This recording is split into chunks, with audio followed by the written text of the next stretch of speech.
Welcome to the Deep Dive. Today, we're taking a look at something pretty fascinating. We've got a stack of excerpts here from a really well-known book. It's been around for ages, Yeah, exploring how people achieve success, accumulate wealth, that kind of thing. that's right. And the core idea in these sources we're diving into is that there's actually a system, a set of principles that supposedly anyone can apply. It's presented almost like a secret formula, isn't it? Something the author says came from Andrew Carnegie, the big industrialist. Exactly. Carnegie apparently shared it, and then the author spent years, decades really, researching it, testing it with thousands of people who achieved, well, pretty remarkable things in all sorts of fields. And the names mentioned in these excerpts, Yeah. it's quite a list. You've got Supreme Court justices, huge names in business like F.W. Woolworth, Thomas Edison, Henry Ford, Charles M. Schwab. Right, and others too, like Arthur Nash, Jennings Randolph. The sources use their stories not just to, impress, but to actually illustrate the principles themselves. So, for this deep dive, our goal isn't really to get caught up in the whole secret formula mystique. It's more about unpacking the actual content. Right. Mhm. What are these principles the source lays out? Precisely. How does the text explain them? What examples does it use? We want to distill the core ideas, the philosophy, the practical steps described in these pages. And figure out what insights they might hold for you, our listener, separating the actionable advice from maybe the hype around it. That's the plan. We're here to guide you through this material, pull out those key nuggets. Okay, let's dive in. Where do these sources suggest we start on this journey to, well, success? It begins right at the foundation. Before anything tangible happens, before any riches appear, the source insists there has to be a starting point, an initial spark, And that spark is, desire. yeah. But, and this is crucial, it's not just any desire, not a casual wish like, oh, I'd like to be rich someday. No, yep. No. The source is very clear. It has to be a definite desire, a clear, focused impulse of thought, something specific, something you feel deeply. Okay, definite desire. This source gives an example to make that clearer, right? There's a story. Yes, a really central one. The story of Edwin C. Barnes. His big, definite desire was to work with Thomas Edison. With him, not just for him. Exactly. That distinction is key in the source's view. Barnes didn't just want a job at Edison's lab, like sweeping floors or something. He wanted to be a business associate, a partner in some capacity. That's ambitious. Especially back then. Hugely ambitious. And he had massive hurdles. He didn't know Edison, didn't have an introduction, and critically, he was broke. Didn't even have the train fare to get to Orange, New Jersey, where Edison worked. So what did he do? Just give up? No way. He acted on that definite desire. Yeah. The source says he basically hopped a freight train, showed up looking like a tramp because, well, he couldn't afford better clothes or travel, Wow. and marched in and told Edison's people, and eventually Edison himself, I've come to go into business with you. That takes some serious nerve. Absolutely. And the source uses this to illustrate what it calls a burning desire to win. Barnes apparently stuck to this goal with such intensity, it became his single driving obsession. He metaphorically burned all bridges behind him. Burned all bridges. Right. Meaning he left himself no escape route, no plan B. That's the idea.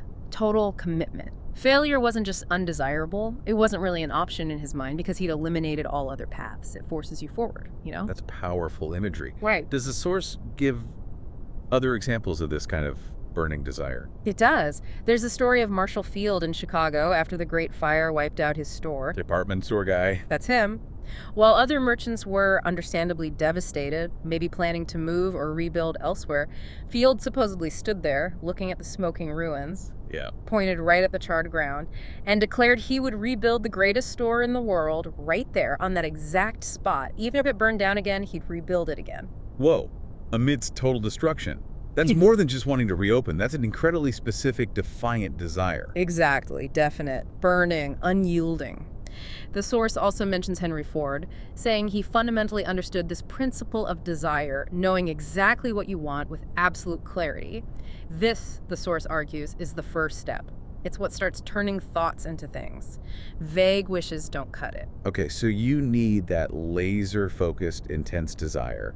But how do you keep that fire going? Especially when you're facing roadblocks like Barnes did, no money, no connections. How do you actually believe it's possible? Ah, that leads straight to the next principle, faith.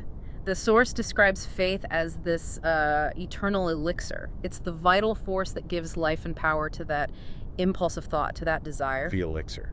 So it makes the desire potent, Mm. makes it feel achievable. Pretty much. It transforms the desire from just a dream into something you genuinely believe can happen. Is faith something you just have? Or Mm. can you, like, develop it? That's key. The source insists you can develop it. And the main way described is through something called autosuggestion. Autosuggestion, Yeah. like suggesting things to yourself. Exactly. It's a core concept here.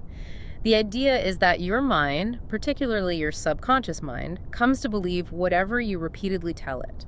Whether it's true or false doesn't matter initially. If you repeat it enough with feeling, your subconscious accepts it as fact. So our self-talk, the stories we tell ourselves, they actually shape our beliefs. Profoundly, according to the source.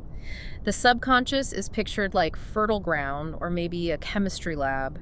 It takes any thought impulse you feed it, driven by fear or driven by courage, and it starts working to translate that thought into its physical equivalent.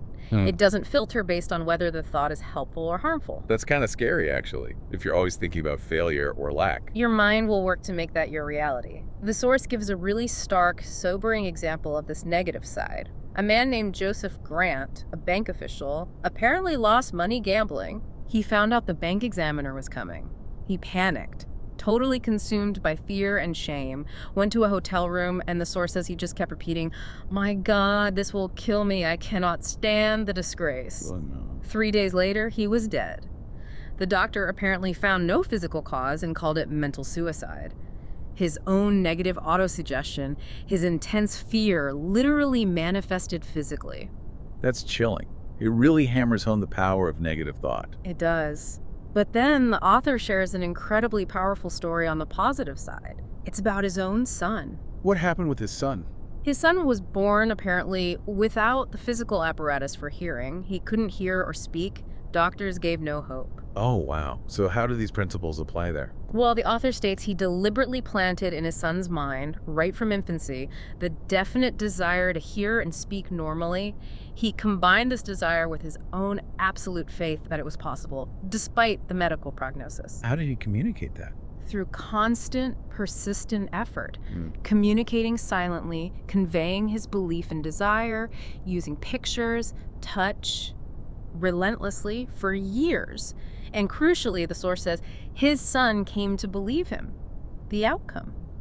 The boy eventually developed normal hearing and speech, something considered medically impossible. That's extraordinary. Yeah. It takes these ideas beyond just money or career success. It suggests mind over matter, almost. It definitely points to a deeper connection between mind and physical reality than we might usually assume. There's another quick example. A business associate facing a risky operation. Doctor says chances are slim. Yeah. But the patient whispers to the author basically, "Don't worry, Chief, I'll be out of here in a few days." His own desire to live, his internal conviction, completely contradicted the medical opinion. He survived, recovered quickly. The doctor later credited the patient's sheer refusal to accept defeat as the reason he pulled through. His mind, his desire, was the deciding factor. Again, the internal state seems paramount. Your own belief overriding external circumstances. Exactly. The source also mentions a practical tool for this, the self-confidence formula. It's basically a set of affirmations you repeat daily to program your subconscious. Things like, "I know I have the ability to achieve my definite purpose. I demand persistent action. I promise to take such action." Deliberate instructions for your own mind. So you're consciously directing that autosuggestion process. Precisely. The source even connects faith to massive historical movements, mentioning the Nazarene and the rise of Christianity, suggesting that things often seen as miracles were actually demonstrations of the power of this state of mind called faith. Not necessarily religious dogma, but faith as a powerful psychological force. Interesting. So it starts with that burning, definite desire. Then you cultivate unwavering faith in its possibility, using autosuggestion to consciously program your mind for success, recognizing just how powerful your internal thoughts are, for good or ill. That's the foundation laid out in the source. Okay, so we have this potent internal combination. Definite desire plus faith, fueled by autosuggestion. But that's all happening inside your head, right? Yeah. How do you actually translate that inner state into, well, tangible results, money, success, whatever the goal is. Yeah. How do you build that bridge to the real world? Right. This is where the source gets very practical. It moves into the principles of knowledge, planning, and organized effort. And first it tackles knowledge, but with a really important distinction. Which is? Knowledge alone isn't power. The source is emphatic about this. Just knowing stuff doesn't automatically bring success or money. It's only potential power. That pushes back against the common saying, knowledge is power. It does. The source argues the saying is incomplete. Knowledge only becomes actual power when you organize it into definite plans of action and direct it towards a specific, definite end. It even calls this the missing link in a lot of education systems. They give you knowledge, but don't always teach you how to organize and use it effectively for a purpose. And it uses some big names to illustrate this. People who succeeded massively without much formal schooling. Exactly. Henry Ford is a prime example. Less than a 6th grade education, formally. When he was sued for libel, lawyers tried to paint him as ignorant because of it, but his specialized knowledge about manufacturing and his ability to apply it were undeniable. Right. Thomas Edison, only 3 months of formal schooling. John Wanamaker, the department store guy, supposedly said he just scooped it up as it runs. The point isn't to knock education, but to stress that it's specialized knowledge, the specific knowledge needed for your definite purpose and your ability to organize and apply it that truly matters. So it's less about collecting degrees and more about targeted learning and application. Identifying what you need to know for your goal, getting that knowledge, and putting it to work. Precisely. And that specialized knowledge is everywhere, the source says. Universities, libraries, night schools, correspondence courses, learning from experience, associating with knowledgeable people. Access isn't the main issue. The challenge is figuring out what you need, making a plan to get it, and then actually doing something with it. You got it. There's also an interesting point made about paid education, like correspondence schools, versus free resources like libraries. Oh yeah, what's the angle there? The source suggests that things we get too easily, or for free, we often don't value as much. The very act of paying for a course and the discipline required to keep up with payments and assignments, that process instills valuable habits. Like what? Self-discipline, making decisions, being prompt, taking action, and maybe most importantly, the habit of finishing what you start. That structured effort, the cost involved, provides a kind of compensating value that might be missing when knowledge is just freely available. That's a fascinating take. The struggle, the discipline involved in acquiring the knowledge, builds character traits essential for success. That's the idea presented.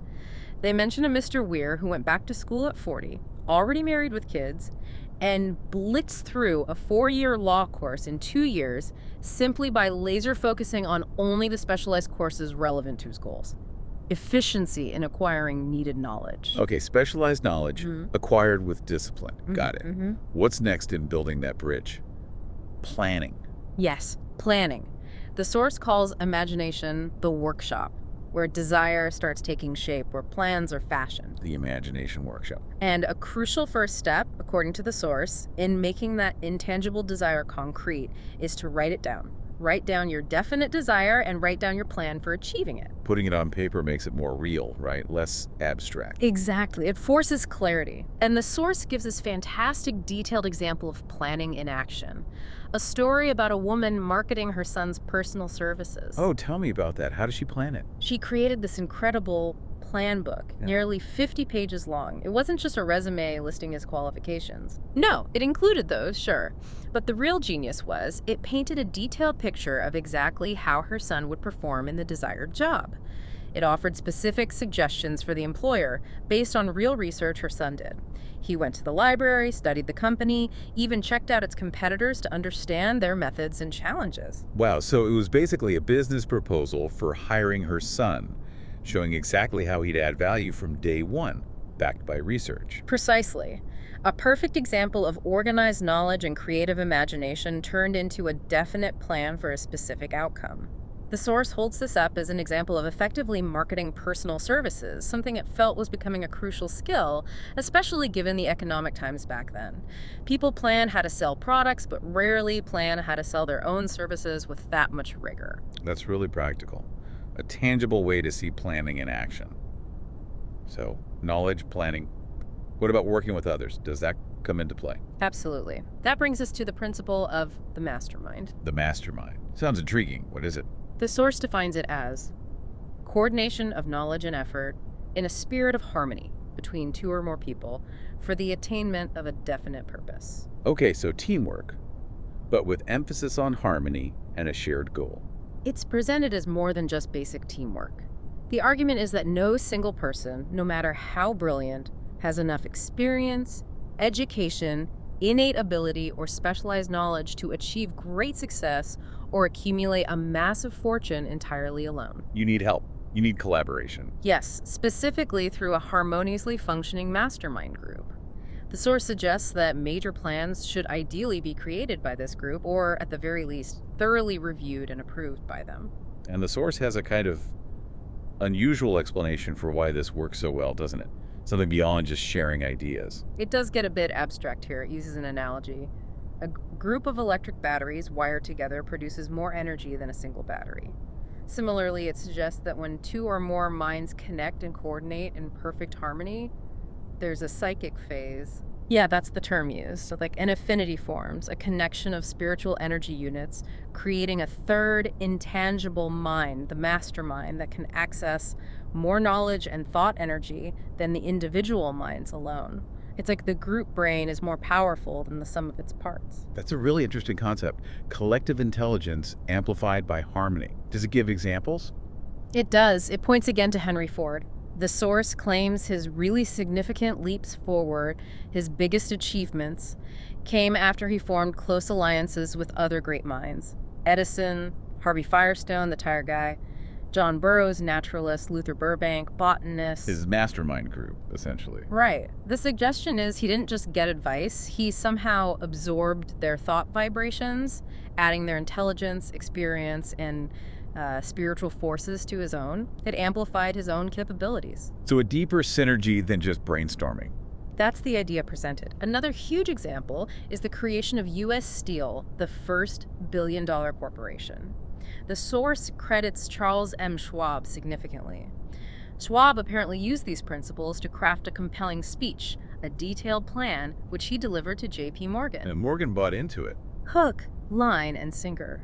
The speech wasn't just vague ideas, it laid out a clear program. This billion-dollar baby, as the source calls it, was born from an idea presented so effectively that it influenced or coordinated the thinking of these financial titans. A massive mastermind application, implicitly. It's fascinating how it connects these diverse examples, inventors, industrialists, massive finance deals, back to this core idea of coordinated minds. It even stretches back historically. The Committee of Correspondence during the American Revolution, Samuel Adams, John Hancock, Richard Henry Lee, working together harmoniously for the definite purpose of freedom, is cited as an early mastermind that generated the power for independence. The source even quotes the biblical verse about if two of you agree, connecting it to this principle. So it's presented as a universal principle, applicable way beyond just making money. Definitely. And one more crucial point, under planning and organized effort, dealing with temporary defeat. Ah, yes, failure. What does the source say about that? It's framed not as the end, but as feedback. If your plan fails, it means the plan was flawed, not necessarily the goal. The key is, don't quit. Analyze why it failed, rebuild your plans, maybe get input from your mastermind, and go again. Persistence is key. Like James J. Hill with his railroad setbacks or Ford's early car company failures, they didn't give up on railroads or cars. They just found better plans, better approaches. That resilience, that willingness to adapt the plan while holding on to the definite purpose is presented as absolutely essential. Okay, so it's desire and faith, backed by organized knowledge, solid planning, the synergy of a mastermind group, and the grit to keep going and adapt after setbacks. That's a lot. But what about the stuff inside us that can trip us up? The psychological hurdles. Right. Even with the best plans and intentions, internal obstacles can derail everything. And the source spends a lot of time on what it sees as the biggest enemies within, the 6 basic fears. 6 basic fears. It lists like 30 reasons for failure overall, But these 6 are the main culprits. That's the focus. And the source warns that fear is incredibly destructive, often hiding in our subconscious, pulling the strings without us even knowing it. Sneaky. And it connects fear to something else first, right? Yes, to indecision. Indecision is called the seedling of fear. If you let indecision linger, it grows, it crystallizes into doubt, and then doubt and indecision merge, and they become fear. It's described as a slow, creeping process. Indecision, doubt, fear, a dangerous trio. So being wishy-washy opens the door for fear. What are the 6 big fears it names? Okay, the list is the fear of poverty, the fear of criticism, the fear of ill health, the fear of loss of love, the fear of old age, and the fear of death. Wow, that covers pretty much all the major human anxieties, doesn't it? Okay. Let's maybe unpack a couple of the big ones the source focuses on. Definitely. It starts with the fear of poverty, calling it perhaps the most destructive and hardest to overcome. The source suggests it's deeply rooted, stemming from humanity's tendency to prey upon his fellow man economically. And it takes a hard line, saying there's no compromise between poverty and riches. Yes. You can't drift towards poverty. You have to consciously, actively refuse circumstances leading that way and pursue the opposite. The source makes a pretty bold claim connecting the mass fear of poverty after the 1929 crash to the Great Depression itself, arguing the collective negative thought actually helped create the physical reality of the downturn. That's a heavy idea, collective fear manifesting economically. It is. And tied into this, the source expresses a specific viewpoint on certain behaviors it sees as hindering recovery and prosperity. Just reporting what's in the text here. It criticizes actions it frames as trying to get without giving. Like what, specifically? Examples given include workers demanding more pay for less service, people wanting government handouts without making an effort to contribute, or politicians trading votes for laws that, in the source's view, drain public funds unfairly. So the source presents these not just as economic issues, but as potentially stemming from a poverty consciousness or fear, ultimately harming the system needed for opportunity. That's the perspective laid out in the material, yes. And then there's the fear of criticism. This one is described as really crippling. It robs initiative, kills imagination, limits individuality, crushes self-reliance, basically stops people from living their own lives. How does worrying about what others think do all that? The source gives some pretty relatable, maybe even uncomfortable examples. People staying in bad marriages purely out of fear of social backlash if they leave. People not pursuing further learning or self-improvement after school because they're afraid of being teased or judged. Letting relatives meddle or even wreck their lives in the name of duty just to avoid criticism for setting boundaries. Even parents damaging kids with constant fault-finding, embedding that fear early on. So it's the fear of judgment from the outside, paralyzing our ability to choose our own path on the inside. Exactly. Then there's the fear of ill health. This often gets tangled up with the fear of poverty, worrying about medical costs. The source cites a physician who's estimated that a staggering 75% of people seeking medical help were actually suffering from hypochondria imaginary illness. 75%. Yeah. Really? So the fear causes the symptoms. That's the claim. Fear of disease can actually produce the physical symptoms of that disease, even if there's no organic cause. It gives an example of playing a prank on someone. 3 different people tell him he looks terribly ill. And by the 3rd time, the guy actually starts feeling sick. It links this directly to the power of suggestion. Worry, fear, disappointments in love or business, these create fertile ground for the fear of ill health. It really drives home that mind-body connection and how suggestion, external or internal, can impact us physically. There's even a story about a young man physically sick from being dumped, basically. A specialist cures him not with medicine, but with a trick. Hires a nurse to pretend to fall in love with him. Seriously. Yeah. The guy falls for her, his whole mental attitude shifts, and he recovers rapidly. The source says the cure was the change in mindset, not the pills. It also lists symptoms of this fear, like being overly susceptible to catching things or self-coddling, using minor or imagined ailments to get sympathy or avoid responsibility. Okay. What about the other fears? Briefly. Loss of love linked to primitive competition, now often expressed through persuasion or material things. Women possibly more susceptible due to social views. Old age tied to poverty fears, loss of health.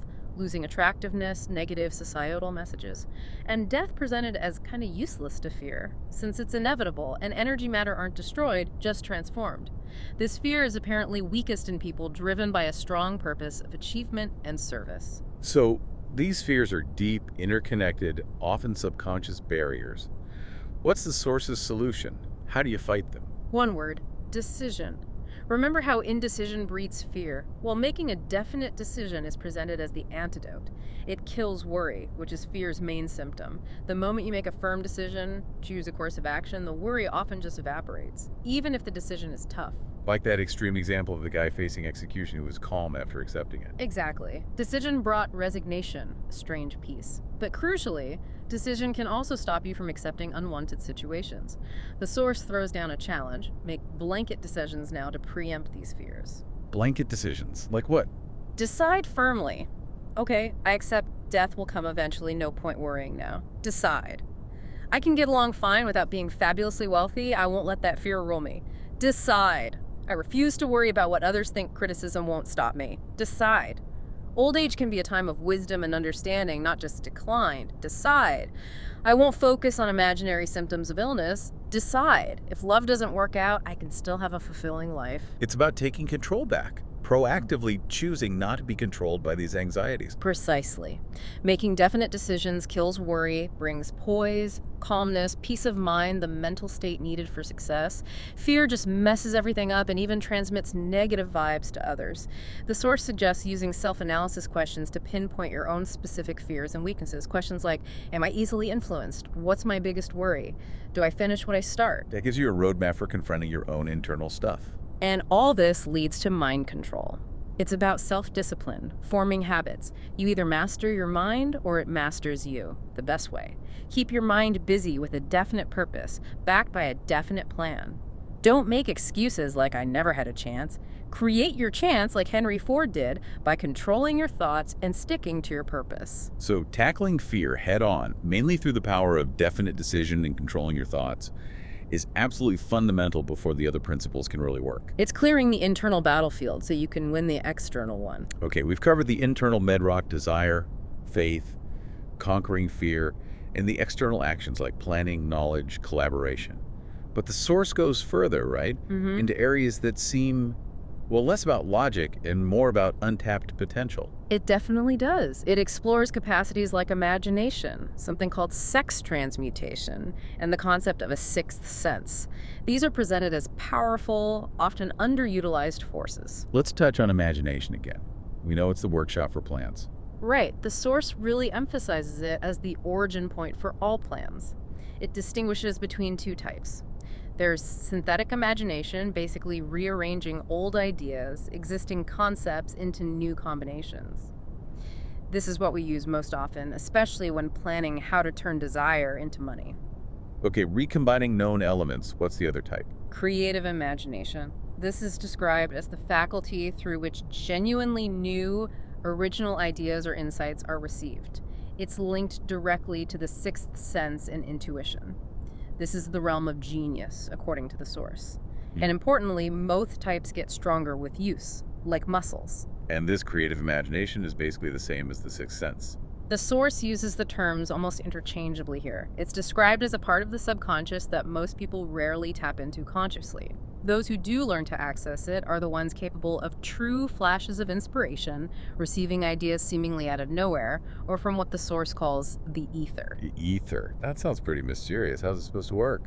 The idea is that when your mind vibrates at a very high rate, stimulated by strong positive emotions like faith, enthusiasm, or specifically transmuted sex energy, this creative imagination faculty becomes receptive. It can tune into ideas or knowledge not available through normal senses or logical deduction. It also gives thoughts the emotional charge needed for the subconscious to really grab onto them and act. So it's like accessing a different frequency, fueled by strong emotion, to get insights beyond everyday thinking. That's a good way to put it. The source mentions Dr. Elmer R. Gates, an inventor with hundreds of patents. He didn't just tinker, he deliberately practiced sitting for ideas, cultivating this receptive state. The source suggests pure reasoning can be flawed if your base knowledge is wrong, but insights from the creative faculty might be more reliable. So you use the synthetic part to work through problems, but if you get stuck, you try to tune into the creative part for a breakthrough. Exactly, like Edison's famous 10,000 attempts for the light bulb, that's synthetic imagination, trial and error. But the final breakthrough idea, the source implies, likely came when he accessed that creative faculty, perhaps in a moment of intense focus or even near exhaustion. It also cites Lincoln, suggesting his genius, despite limited schooling, came from tapping into this faculty, possibly stimulated by his intense love for Anne Rutledge. Which brings us to that other potentially controversial concept, sex transmutation. Yes, this is definitely one of the more unique principles presented. The core idea is that sex energy is arguably the most powerful human drive, biologically and psychologically. Transmutation means learning to harness that powerful energy and consciously redirect it away from purely physical expression towards other creative outlets and efforts. And the source links this directly to high achievement.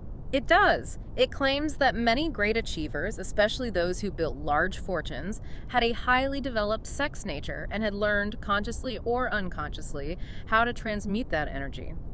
It also notes that these individuals were often motivated or inspired by the influence of a woman. So it's not about suppressing the energy, but channeling its power. Exactly. Just having strong sex energy isn't enough. It has to be redirected into other forms of desire and action to potentially reach genius levels. The source suggests people with high sex energy naturally tend to mix emotion with thought, giving them magnetism, personality, enthusiasm, powerful tools for influencing others. Salespeople. That's a specific example used. Master salespeople, it claims, often transmute sex energy into intense sales enthusiasm, making them highly persuasive. That's quite a take. It is. The source goes further, saying that love, romance, and sex, when combined and understood, can be the most potent force for elevating someone to genius. Love acts as a sort of safety valve, channeling the energy constructively. Though it also notes some destructive geniuses might lack that balancing influence of love. And the role of women comes up again here. Strongly. The source posits that women have immense power to make or break a man because of man's fundamental drive to please women. Intelligent women, it suggests, understand this and can tactfully guide men, recognizing that men often need the modifying influence of the right woman to reach their full potential. It's presented as a key dynamic in motivation and achievement. It mentions things like alcohol or drugs, sometimes being linked to creativity in figures like Poe, but seems to put more weight on this sex energy idea. Yes. While acknowledging artificial stimulants, the primary focus is on transmuting this natural, powerful internal energy as the more fundamental route to genius potential. It even suggests that the memory of love can be potent enough to fuel creative effort, providing a mental escape that might yield valuable insights. These are definitely ideas that push conventionally thinking about what drives success. They absolutely do. They suggest we need to look at harnessing deep, biological drives and accessing non-rational insights as potentially key components. And there's a practical technique described that sort of ties some of this together, the mastermind idea, stimulating creativity, the imaginary council. Ah, yes, the imaginary council. This is one of the most unique methods detailed. The author describes his own personal habit, holding nightly imaginary meetings with a cabinet of historical figures he admired. He'd imagine talking to people like Lincoln and Edison. More than just imagine. He describes setting up a mental council table. Before sleeping, he would actually speak aloud to each figure, asking them for specific qualities he wanted to develop, like asking Emerson for wisdom about nature, or Edison for his persistence and faith, or Lincoln for justice. He'd study their lives intently to understand their strengths. That sounds incredibly focused. Did it feel real to him? Apparently, yes. The really striking part is he claims that over time, these imaginary figures started to feel like distinct individuals in these meetings. Lincoln was always late and serious, sometimes touching his shoulder. Burbank and Paine were witty. Napoleon was stern and had strong opinions. They developed personalities in his mind. Whoa, that's intense, like creating living thought forms. It sounds a bit like that. He claims the practice stimulated his own creative abilities so much that sometimes these visitors would appear to him outside the meetings, especially when he was facing challenges, offering insights or encouragement. It's presented as a powerful technique to consciously build an internal mastermind, stimulate the sixth sense, and develop creative imagination by deeply engaging with the perceived essence of great achievers. So instead of just reading about them, he was actively trying to internalize their qualities and use that interaction to spark his own creativity. That's the essence of it. A tool for mind stimulation, tapping into deeper knowledge and cultivating that creative faculty by interacting with these powerful mental constructs. These concepts definitely stretch the boundaries, suggesting internal energy, intuition, and maybe even interacting with ideas in this focused way are crucial. They certainly challenge a purely rational, step-by-step view of success, adding these layers of internal dynamics and untapped potential. Okay, so we've gone deep into the individual, the mindset, the planning, the internal energy, the potential.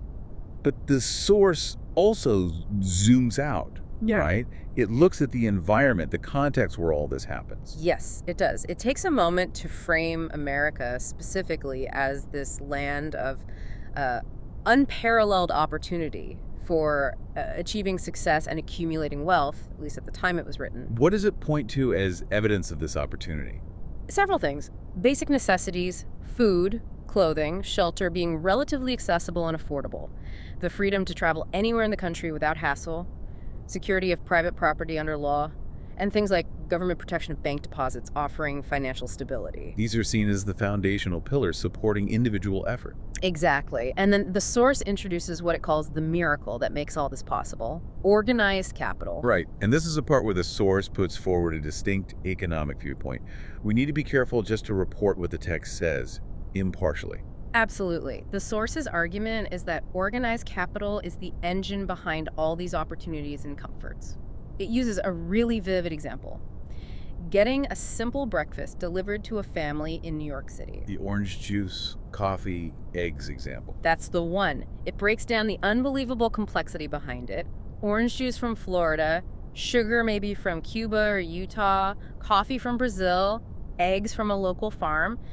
Think about the ships, the railroads, the processing plants, the distribution networks, the countless trained workers needed at every single step. Yeah, it's a massive global operation just for breakfast. And the source argues, without organized capital funding all that infrastructure, coordinating that global effort, making it efficient, delivering that simple breakfast affordably would be impossible. Capital isn't just money sitting there, it's the essential fuel and framework for modern life and opportunity. So that's the core argument. Organized capital provides the platform. How does it address criticisms of capital or capitalists? It acknowledges that capitalists are often attacked, called predatory interests, Wall Street, things like that sometimes, by figures the source labels as radicals, dishonest politicians, or certain types of labor leaders. And the source's perspective on those attacks. Again, just reporting the source's view, it argues that these attacks, especially during the Depression era it was reflecting on, actually prolonged the hardship. By undermining confidence in the industrial and capitalistic system, which it sees as the nation's backbone, these attacks supposedly hindered recovery. So in this view, attacking capital wasn't just criticizing the rich, it was damaging the engine of opportunity itself. That's the perspective presented. The source also criticizes what it sees as attempts to get without giving. It mentions specific examples like labor unions using organized force, in its view, to demand shorter hours and more pay without necessarily increasing value delivered. It also critiques demands for government relief without effort, and political deals trading votes for laws that, from its perspective, unfairly drain public money. These are all framed as undermining the principle of fair exchange, a fair day's work for a fair day's pay. It's crucial we emphasize these are the specific arguments within the source material we're analyzing. Absolutely. The source concludes this section by strongly asserting that America offers sufficient opportunity for any honest person willing to work for riches, and that success requires understanding and adapting to the law of economics, implying this need for fair value exchange. It warns against trying to take wealth by force or manipulation, suggesting that path could destroy the system and lead to chaos or dictatorship. So this section paints the external landscape, the hunting ground for opportunity, complementing all the internal principles. It offers the source's specific view on how that economic environment works and what's needed to succeed within it. Exactly. It provides the context, the stage, where those internal principles of desire, faith, planning, and persistence are meant to play out, according to the source. Wow. We have really covered a lot of ground here, from the deepest levels of personal desire and belief all the way out to, well, large-scale economic philosophy. It's a broad system. We started with that crucial need for a definite burning desire, not just wishing, but that focused, unwavering intent we saw in Barnes or Marshall Field. And then faith, that eternal elixir, built consciously through autosuggestion, recognizing our subconscious translates any dominant thought, good or bad, into reality. The Joseph Grant story was a stark warning, while the author's son's story offered incredible hope. Then the practical steps. Organize knowledge knowing its only potential power until structured into definite plans. Getting the right specialized knowledge and applying it with discipline, like Ford did, or like that detailed plan book example. And the mastermind principle, that synergistic power of harmonized minds working together towards a goal, seen as essential for big achievements, like Ford's Inner Circle or the U.S. Steel deal. Plus, that vital perspective on temporary defeat as feedback to improve plans, not quit. We also dove into the internal struggles, conquering those 6 basic fears, especially through the power of definite decision, which kills worry and indecision, using self-analysis and gaining mind control through focused purpose. And finally, those more esoteric elements. Imagination is the creative workshop. Sex transmutation is channeling powerful energy into drive. And the sixth sense, or creative imagination, for tapping into original insights, maybe even using techniques like that imaginary counsel. And we wrapped up by looking at the source's view of the external environment, America, as a land of opportunity fueled by organized capital, presenting its economic arguments impartially. So putting it all together, the core message from these excerpts seems to be that success, riches, they don't happen by chance. They come from definite demands, backed by applying these definite principles persistently, especially through setbacks. Right, and it really asks you, the listener, to turn the lens inward. What's your definite purpose? Are you actively cultivating faith? Are fear and indecision blocking you? How are you organizing your knowledge, your plans, your collaborations? It puts the onus squarely on the individual, which leads nicely into a final thought from the source, something for you to mull over. It states, poverty consciousness will voluntarily seize the mind, which is not occupied with a money consciousness. That's a powerful statement. It suggests that a mindset focused on lack, on poverty, is almost the default state if you're passive. It creeps in automatically if you don't actively cultivate the opposite, what it calls the money consciousness, or perhaps more broadly, a success consciousness. So the mindset for achievement isn't automatic. It needs to be deliberately created to order, as the source puts it. Exactly. It implies that achieving success starts with consciously choosing and actively building the right mental state. The power and a responsibility lies in controlling your own thoughts. A challenging and thought-provoking idea to end on. Thanks for joining us for this deep dive into these fascinating principles from the source material.